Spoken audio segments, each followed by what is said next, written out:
No, what we learned in that event, based on what I was able to gather from TV news, which is not a good source of scientific information.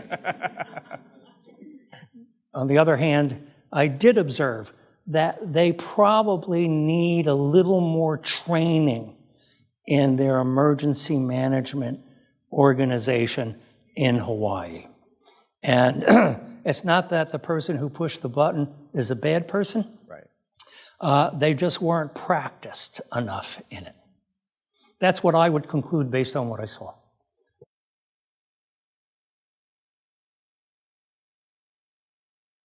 Well, I can tell you this.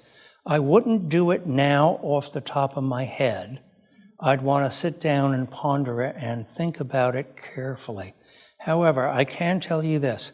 If the next warning occurred within the next 2 or 3 years, I would mention the one that was a false alarm.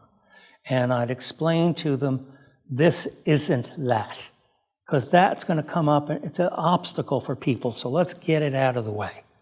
And I probably wouldn't hit the streets with the wireless emergency alert message unless it were also backed up by multiple warnings over multiple dissemination channels, and the TV news stations interrupted coverage and were talking to the public. So I designed warning delivery a little differently in Hawaii.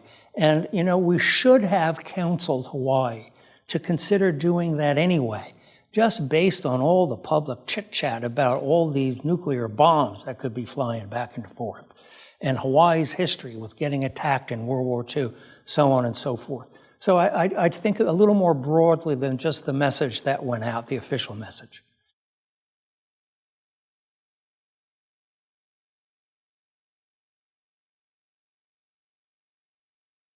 Well, first, I'd educate emergency managers to put everything out of their mind, and all the myths that they may have succumbed to, like the public panics if you issue a warning, or emergency responders will turn yellow belly and not show up for work.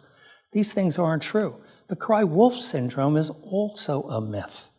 Now, if you issued multiple false alarms for the same population, let's say Hawaii, every other week for a month and a half, then you'd have a false alarm problem.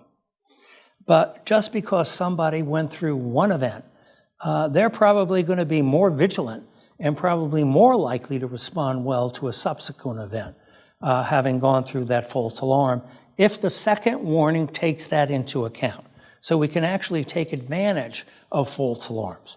Of course, have we trained the warning providers with that knowledge? No. Should we? Yes. Thanks for the question.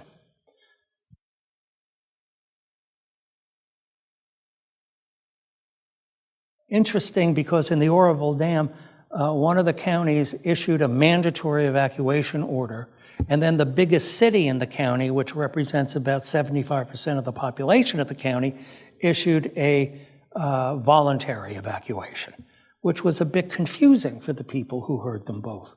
I don't recommend that people distinguish between mandatory or voluntary evacuation.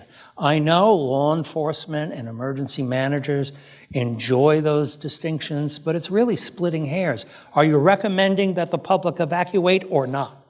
And if you're not recommending that they evacuate, don't recommend it. And if you are recommending that they evacuate, recommend it. So I come down on the side of public safety. And that would mean if I were recommending an evacuation, I would make it mandatory. Let me just give you an example. I just saw, quite off the record, but let me share it with you in whatever YouTube channels this is going over, the mud flow inundation map for Santa Barbara. Those emergency managers are facing what I called the Godzilla monster. And it's like a PhD exam in emergency management. And you can see all the mud flow tubes and how all these other non-mudded parts of the community will turn into islands and people won't be able to get out for 7 to 14 days. And so they need to evacuate too. So would I recommend ever issuing a voluntary evacuation there? No. I'd recommend issuing a mandatory evacuation, and I'd hit them with every warning dissemination channel I've got. I'd call me up and say, write the message for us.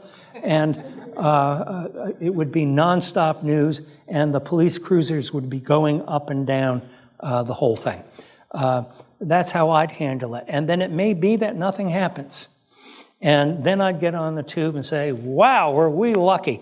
I'm so happy we erred on the side of caution, which, by the way, is what Sheriff Coney did in Butte County, who recommended immediate evacuation under the Oroville Dam. He's touted as a local hero.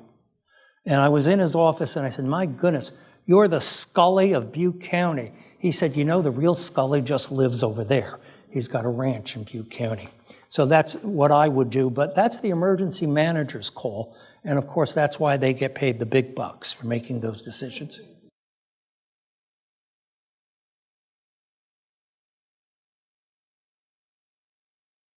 I have a comprehensive list, again, thanks to DHS and FEMA, of hazards our nation faces. You wouldn't believe what some of them are. I've even gone so far as to write warning messages for pending asteroid impacts. We have a global scientific society where people spend all their time looking for rocks in the sky, and there's a lot of them. Most of the hazards that are issued are for that could be warned for are unfamiliar to most of the people who would get them. And even in communities that are used to, for example, earthquakes or floods, tornadoes, etc. Remember, there's always new people that are moving town for whom that's a brand new, unique event. Now, I think the principles of what constitutes good warning practice are pretty much trans-hazard. Even terrorist hazards, biological hazards, technological hazards, natural hazards. How you communicate with people is pretty much the same. And the impact of experience or familiarity, I know it's a quick place to go to think that makes warning easier. It doesn't. It makes it sometimes more challenging because the receiver is burdened by their last experience, and the one they're facing may be totally different, and you have to deal with that in the warning process. So I guess I'm not concerned about level of familiarity. That doesn't mean I don't support public education about hazards ahead of time. However, I'm not troubled by being able to warn people because of that factor.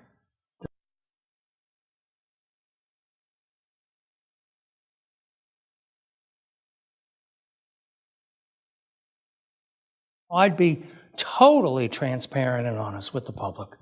That's what they want. They can deal with the fact that we're human beings and we don't know everything. And so one way of handling that is we can't predict how high the wave will be.